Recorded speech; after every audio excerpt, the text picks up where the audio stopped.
Good afternoon, everybody. The assembly now resumes. Please sit down. Thank you.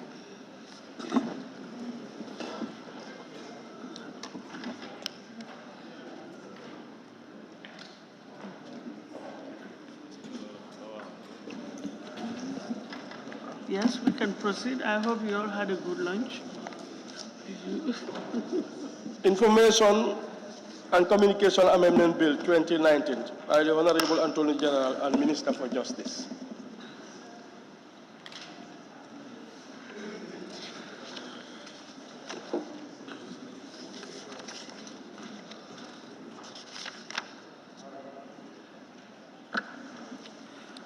Honorable Speaker, honorable members, I beg to move that the bill entitled the Information and Communications Amendment Bill 2019 be read the second time. Yes. Honorable Speaker, this bill seeks to amend the Information and Communications Act to, inter alia, provide adequate checks and procedures for the monitoring, intercepting, and storing of information into communications for surveillance purposes. The bill also deletes the draconian criminal provision inserted under Section 173A. Finally, the bill provides legal redress for persons aggrieved with the decision of the minister in exercise of his powers under the Act. Honorable Speaker, I beg that this House adopt this bill. Thank you.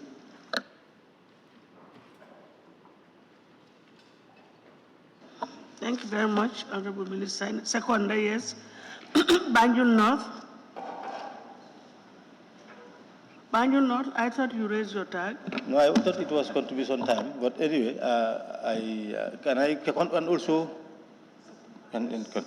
yes, I move to Honorable Speaker to second the motion and also to make my contribution, my intervention.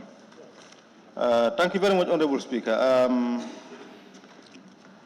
The Information and Communication Amendment Bill 2019, in its objects and reasons, states that it's seeking to amend the Information and Communications Act to inter alia provide adequate checks and balances for the monitoring, I emphasize monitoring, intercepting, and storing of information into communications for surveillance purposes. Of course, I have seen that if you go through it, I'll come to that later, but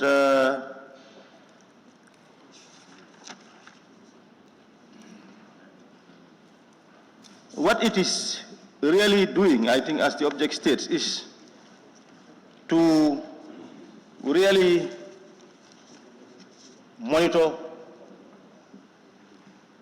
the communication activities of people living within the territory of the Gambia. For me, I believe that this piece of legislation, if it is passed into law, will really constitute an institution of the privacy of the people in this country. This is my position. Of course, if you go through it, the bill is talking about repealing Section 173A, and of course, there's also a shortcoming.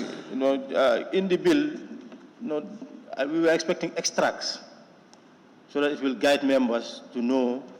Although I've been provided, I managed to get one, but I think it would have been very helpful for others, unfortunately.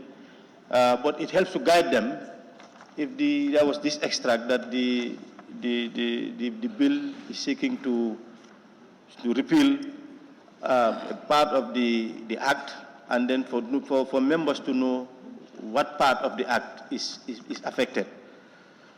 And the minister is saying that the draconian provisions which states that a person commits an offense if he or she uses the internet to spread false news against the government and public officials, incite dissatisfaction, or instigate violence against the government or public officials, caricature, abuse, or make statements, impersonate any public official, blackmail any person,